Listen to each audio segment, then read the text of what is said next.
Assalamualaikum, Sobat. Kali ini kita kisahkan sedikit tentang sang proklamator kita, Presiden Republik Indonesia pertama Insinyur Soekarno. Sejarah singkat dan kisah perjuangan Soekarno dalam kemerdekaan Indonesia. Insinyur Soekarno atau yang akrab dipanggil Bung Karno, memiliki nama kecil Kusno Sosrodihardjo. Ia lahir pada tanggal 6 Juni tahun 1901 di Surabaya, Jawa Timur. Soekarno merupakan anak dari pasangan Raden Sukemi Sosrodihardjo dan Ida Ayu Nyoman-Rai. Saat masih kecil, Soekarno mengalami sakit-sakitan. Oleh karena itu, Soekarno saat masih kecil dirawat oleh kakaknya yang bernama Raden Hardjodikromo di Tulungagung. Kemudian, pada tahun 1909, Soekarno kembali tinggal berasa bapak dan ibunya di Mojokerto. Saat itu, ayahnya ditugaskan sebagai kepala Irste Inland School, sehingga Soekarno juga bersekolah di tempat tersebut. Lalu ia memutuskan untuk mengganti namanya dari Kusno menjadi Soekarno. Tujuannya agar ia tidak sakit-sakitan lagi dan tumbuh dengan sehat. Pada 1911, Soekarno pindah lagi ke ELS yang setara dengan sekolah dasar SD. Kepindahannya, khusus dipersiapkan untuk masuk Hogere Burger School, HBS di Surabaya. Kemudian Soekarno menamatkan sekolahnya di ELS pada 1915.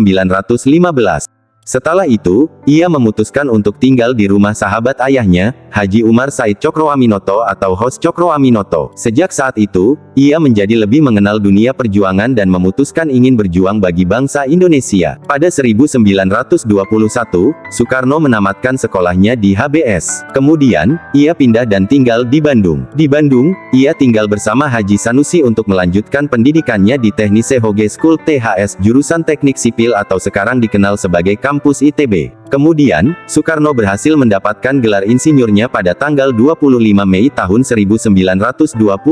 Kisah perjuangan Soekarno dalam kemerdekaan Indonesia. Pada tanggal 4 Juli tahun 1927, Soekarno merumuskan ajaran Marhaenisme dan mendirikan PNI, Partai Nasional Indonesia. Tujuannya didirikannya partai tersebut adalah agar Indonesia merdeka. Mengetahui itu, pada tanggal 29 Desember tahun 1929, Belanda memasukkannya ke penjara Sukamiskin, Bandung. Soekarno disidangkan setelah 8 bulan di penjara. Dalam pidato pembelaannya yang berjudul Indonesia Menggugat, Soekarno menggambarkan kondisi politik internasional dan keadaan rakyat Indonesia di bawah belenggu kolonialisme. Pembelaannya tersebut membuat Belanda semakin marah. Belanda kemudian membubarkan PNI pada Juli tahun 1930.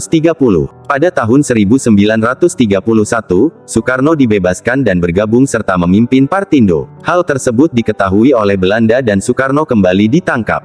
Pada tahun 1933, Soekarno diasingkan ke ND, Flores. Lalu 4 tahun kemudian, ia dipindah ke Bengkulu. Setelah perjuangan yang panjang, Bung Karno dan Bung Hatta memproklamasikan kemerdekaan RI pada tanggal 17 Agustus tahun 1945.